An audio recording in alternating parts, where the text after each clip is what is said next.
We'll start off with a new topic. Matrix, or the plural of matrix is matrices. Okay, so basically matrix is an arrangement of numbers. So it's an arrangement of numbers in columns and rows, and it is put in between or within a square bracket. So you'll see something like say 2, 4, 1, 9, 0, 3, 1, 6, 5.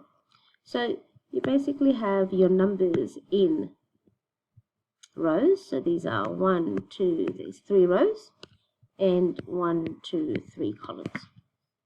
Okay. The square brackets is important to show that you are arranging these numbers in the form of a matrix. How we describe, or we give it a name, so we can just say that this matrix is, say, matrix A, and we can say matrix A is equal to 2, 4, 1, 9, 0, 3, and 1, 6, 5. Okay, now some of the important things about the matrix is, one, that it represents the numbers in columns and rows. So it's basically an array or an arrangement of numbers. It is denoted by a capital letter. So you could either say A equals this or B equals, but it always uses a capital letter. And the display of it is, as I said before, in rows and in columns. So for matrix A, we can say that matrix A has got 3 rows and 3 columns. And rows, as we know, is in the horizontal direction. So I can write down, say, row 1, row 2, row 3, and the columns are in a vertical direction. So this could be column 1, column 2, and column 3. Now, one of the main uses of matrices is to organize data. So say, for example, I have window shopped or some jewelry. Okay, so I'm looking for some pearl earrings, some pearl pendants, and also pearl bracelets. So 3 different things that I'm looking for. So I'm just going to write that down. Say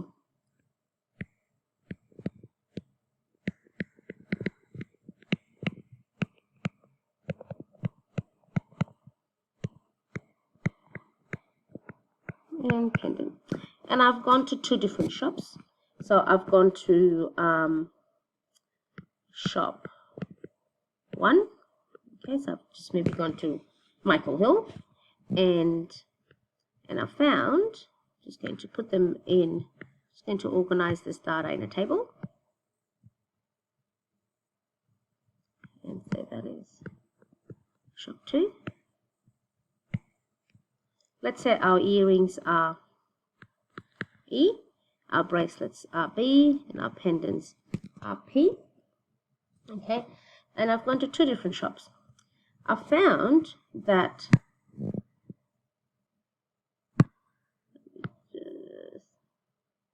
rewrite this so that we can draw a line over there for the column. So these are our earrings, bracelets, and pendants. Okay, so I found that shop 1 had 2 pearl earrings. Shop 2 had a variety of 4.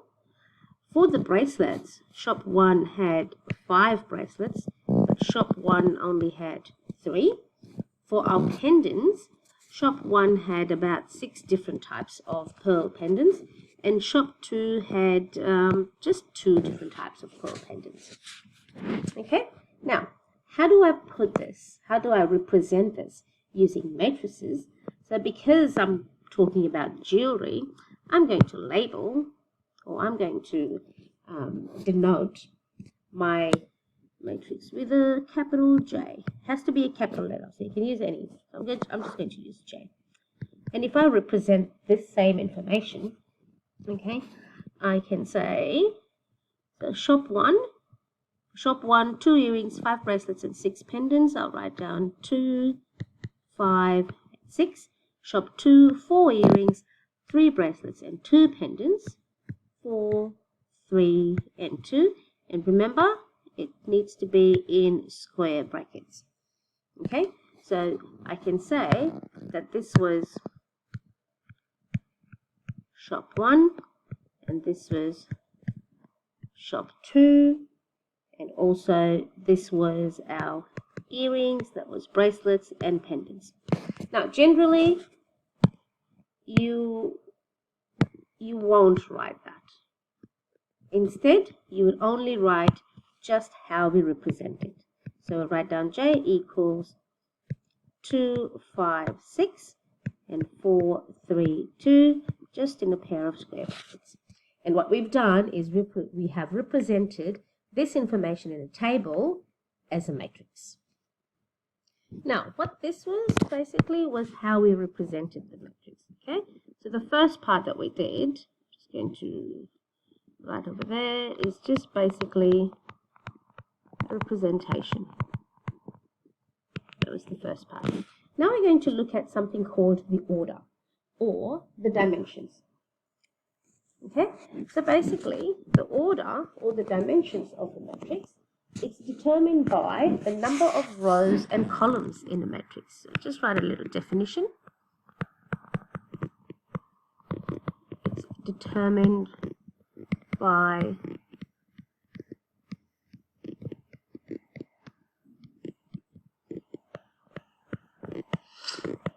the number of rows and columns in the matrix.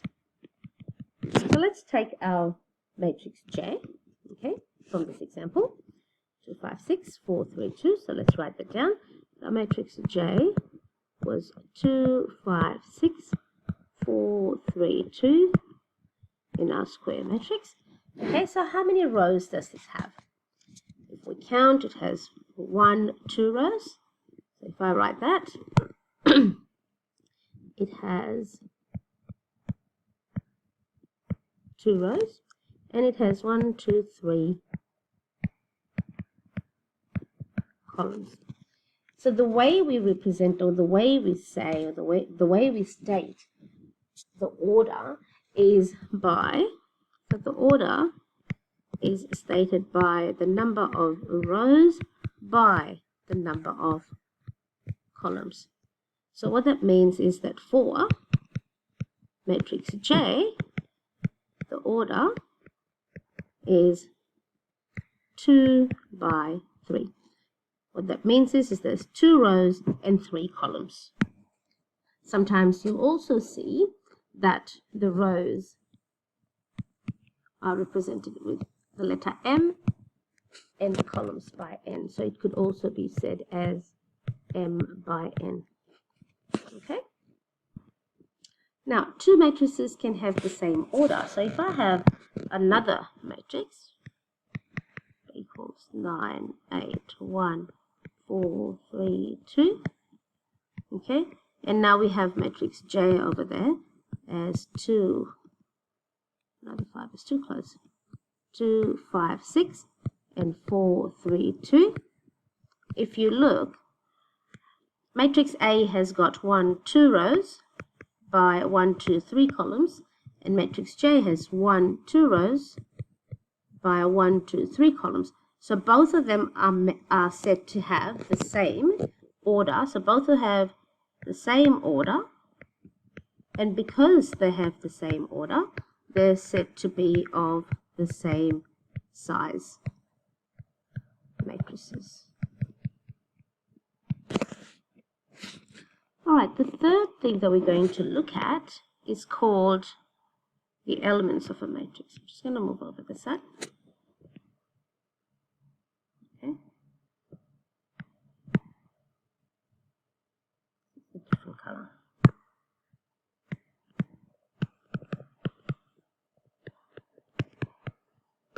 Okay. The elements of a matrix is basically how many numbers are there within the matrix.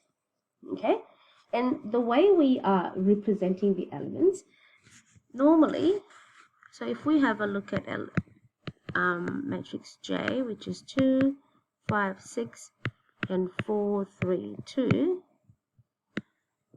Okay. So the way the elements are represented, this same matrix J can be written as